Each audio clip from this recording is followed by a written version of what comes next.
ជំរាបសួរអ៊ំពូមីងលោកយាយលោកតានិងសិក្សានិស្សិតទាំងអស់គ្នាខ្ញុំបាទឈ្មោះជាសម្បូរជាសិស្សរៀននៅថ្នាក់ទី7នៃសាលាអន្តរជាតិ KCE ថ្ងៃនេះខ្ញុំនឹងមកចែករំលែកអំពីសកម្មភាពពេញមួយថ្ងៃរបស់ខ្ញុំជារៀងរាល់ថ្ងៃខ្ញុំងើបពីគេងនៅម៉ោង5ព្រឹកដើម្បីមើលមេរៀនដែលត្រូវរៀននិងរៀបចំខ្លួនទៅសាលានៅសាលាខ្ញុំយកចិត្តទុកដាក់ស្ដាប់លោកគ្រូអ្នកគ្រូបញ្យលគ្រប់ពេលឆ្ងល់ខ្ញុំតែងតែលើកដៃសួរលោកគ្រូអ្នកគ្រូ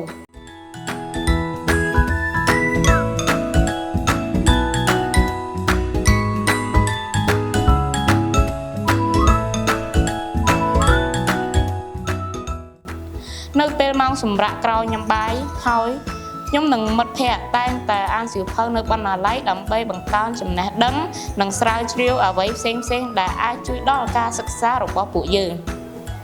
ចុងក្រោយចប់ម៉ោងសិក្សាខ្ញុំបានឆ្លៀតពេលខ្លះដើម្បីជួយបង្រៀនភាសាអង់គ្លេសទៅសិស្សប្អូន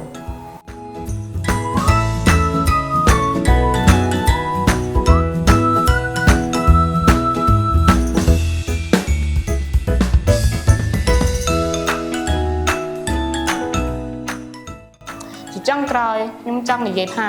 ពេលវេលាគឺមានតម្លៃណាស់